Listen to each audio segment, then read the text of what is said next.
Hey guys, welcome back to another Book Lovers Pizza video. Today I'm going to be reviewing Of Mice and Men. So Of Mice and Men is a historical fiction novel that was written by Steinbeck in 1937. The book takes place during the Great Depression in America, which is around, I would say, 1932-ish. And it focuses on two main characters, George and Lenny, who work in Soledad, but it's really hard because during the Great Depression no one likes to hire people because it costs too much money, hence the Great Depression. Something I found interesting about the book was the fact that Steinbeck uses George and Lenny to represent a lot of the devastation and the problems that the workers during the Great Depression would have to face. Like the fact that no one would hire them, their living conditions were horrible, and they weren't getting paid much, even if they were lucky enough to be hired in the first place. Which kind of faces a paradox. Because they can't earn money and they can't earn good jobs, so they cannot reach their dream. Another thing that I enjoyed about the book was that it shows a lot of issues at the time, like discrimination, gender, inequality, and people chasing impossible dreams. Also, if you chose to, you could do a lot more analysis on the book, such as characters, themes, and ideals that are really interesting ones to explore more about. Something that I'm very impressed by was how short the book was, considering how much information it packed. So when I read short books, there's either one or two options that could happen. One, the book is really undetailed, had a bad plot and was really rushed, so like the author just wrote the book to get it done with and earn money. Or the second option being that they took time and then every word and every page means something. And I think Of Mice and Men is the latter, because it's a very short book, only around 80 pages I think, and there's a lot of meaning and depth within it.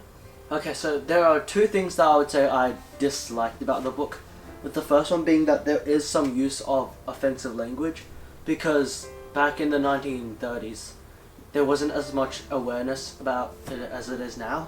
And the second being that the ending of the book, even though it is historical fiction, it's not really satisfying, because it still leaves the reader guessing, but not guessing in the way that you would anticipate the next book, because you kind of already know what's going to happen, but you're not happy with it.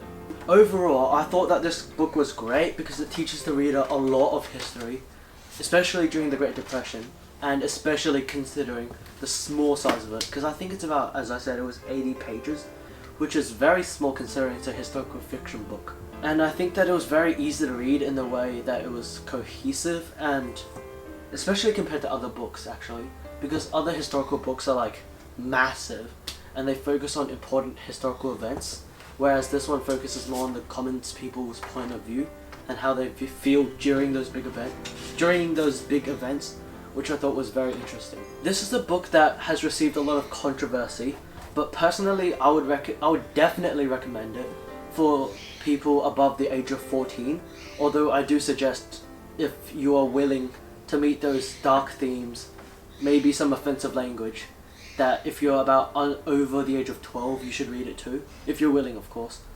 And although that has dystopian and offensive language, I thought it was a great read overall, and I think it would stay in your mind for a long time to come. So I definitely suggest you read it. In conclusion, I would give this book a 4.5 out of 5, because I thought it was a quick and easy read and packed a lot of punch, in the way that it had a lot of information in a very short page number.